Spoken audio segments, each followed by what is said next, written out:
Assalamualaikum warahmatullahi wabarakatuh. Perkenalkan nama saya Muhaimin Nurdin dengan NPM 2017 dari kelas B. Jadi di sini saya ingin menjelaskan materi dari mata kuliah Teori Bahasa dan Automata. Di materinya di sini adalah Non-Deterministic Finite Automata. Langsung saja. Di sini ada 6 pokok bahasan yang akan dibahas, yaitu yang pertama definisinya, kemudian contohnya dari NFA, kemudian sifat-sifat NFA, kemudian epsilon NFA, kemudian epsilon closure. Habis itu setelah itu ekuivalensi epsilon NFA-nya. Kemudian untuk definisinya, jadi NFA itu merupakan kependekan dari non-deterministic finite automata. Dan NFA itu merupakan salah satu bagian dari automata yang berhingga atau FSA atau finite state automata. Dan pada non-deterministic finite automata atau NFA dimungkinkan satu simbol menimbulkan transisi ke lebih dari satu kondisi dan memberikan beberapa kemungkinan gerakan sehingga keluarannya tidak dapat dipastikan. Selain itu dimungkinkan juga terjadinya transisi spontan atau transisi min epsilon. Kemudian untuk definisi NFA itu dibagi dua, ada yang formal, kemudian satu lagi yang definisinya merupakan informal. Untuk yang definisi formal bisa kita lihat di sini ada NFA itu dinyatakan oleh 5 tupel, yaitu M sama dengan Q, sigma transisi Q0 dan F. Jadi Q itu himpunan state, sigma itu himpunan simbol input, transisi itu fungsi transisi, kemudian Q0 itu state awal atau initial state-nya, kemudian F itu state akhirnya. Kemudian ada yang namanya definisi informal. Jadi terdiri dari finite number of state atau S, kemudian satu initial state-nya minimal terdapat satu final state-nya. Kemudian terdiri dari finite simbol atau alfabet, kemudian himpunan fungsi transisi. Kemudian untuk contohnya bisa kita lihat di sini. Di sini ada G sama dengan Q0, Q1, Q2, Q3, Q4. Kemudian di sini 0,1, kemudian ada transisinya, kemudian ada Q0, kemudian Q2 dan Q4. Pertama-tama dibuat terlebih dahulu di sini tabelnya. Kemudian di sini kita lihat transisinya. Jadi ada Q0 ini bertransisi dari awalnya atau ininya, startnya, initial state-nya Q0, kemudian dia bertransisi ke Q0 lagi dengan inputannya 0,1. Kemudian dia bertransisi ke Q3 dan Q4. Ketika dia ke Q3 dia menginputkan 0, kemudian ketika Q1 ini dia menginputkan 1. Kemudian dia dari Q1 menuju ke Q2 atau bertransisi ke Q2 dengan inputannya 1, kemudian dari Q2 dia bertransisi lagi kepada dirinya sendiri, pada Q2 lagi dengan inputannya adalah 0,1. Dan dari Q3 ini tadi inputannya adalah 0, bertransisi ke 4, kemudian dari 4 ini bertransisi lagi ke Q4 ini dengan inputannya 0,1.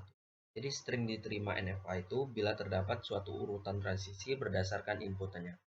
Dari state awal ke state akhir harus mencoba semua kemungkinannya. Kemudian untuk sifat-sifat NFA itu ada beberapa di sini bisa disebutkan.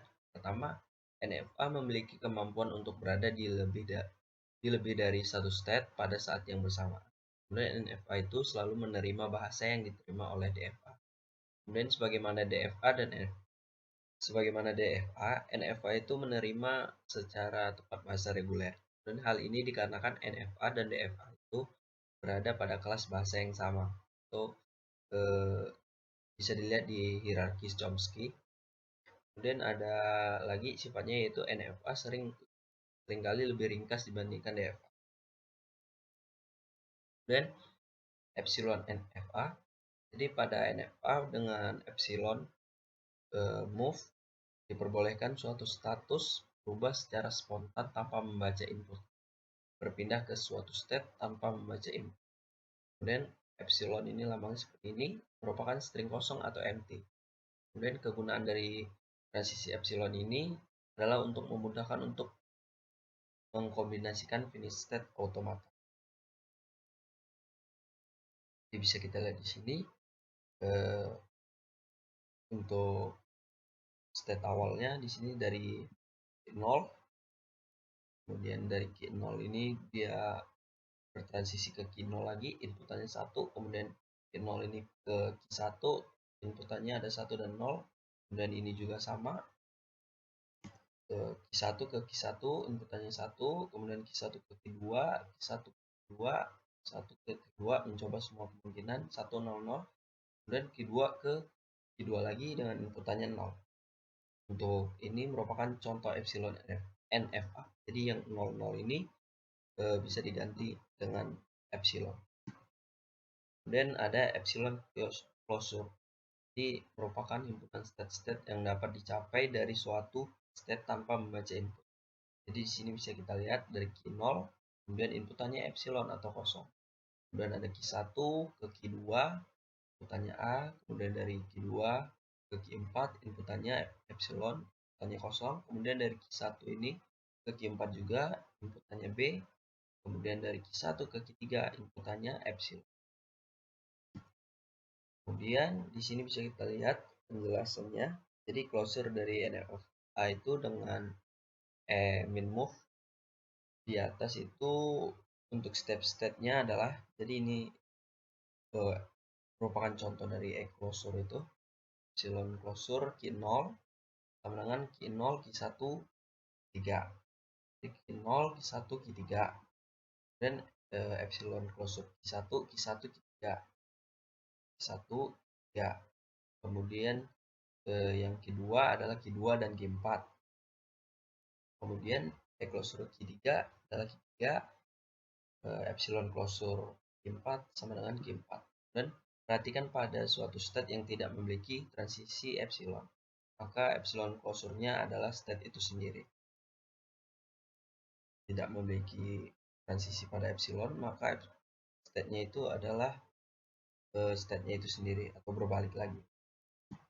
Kemudian untuk ekuivalensi epsilon NFA, di step-stepnya itu pertama kita buat dulu tabel transisinya NFA epsilon move semula, kemudian tentukan epsilon closure-nya untuk step state, dan tentukan epsilon closure-nya ke NFA tanpa epsilon move dengan rumus, kemudian buat tabel transisi dan diagram transisi dari NFA tanpa epsilon move, dan tentukan state-state akhir tanpa epsilon move. Dan untuk contoh soal ekuivalensi epsilon NFA-nya di sini bisa kita lihat soalnya adalah ini. Dan pembahasannya pertama kita buat terlebih dahulu tabel transisinya untuk NFA epsilon move di atas untuk ininya epsilon move ini, dan tentukan epsilon closure-nya untuk step-stepnya. Seperti ini caranya kita tentukan. Setelah itu kita tentukan transisinya ini ke 0 ke A, transisi ke 2 ke B, transisi Q1 ke A-nya, kemudian transisi Q1 ke B, kemudian transisi ke 2 ke A, dan transisi ke-2 ke B. Kemudian setelah itu langkah keempat kita tentukan tabel transisi dari hasil nomor 3, yaitu NFA tanpa epsilon move-nya. Dan di sini kita tampilkan tabelnya dari hasil transisi tadi sudah kita kerjakan di sini.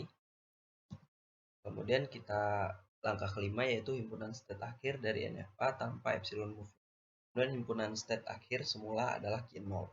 State-state yang epsilon closure-nya menuju ke salah satu dari state akhir semula adalah epsilon closure Q2 0 sama dengan Q0 Q1 Q2, sehingga himpunan state akhirnya sekarang adalah F-action sama dengan Q0 Q2.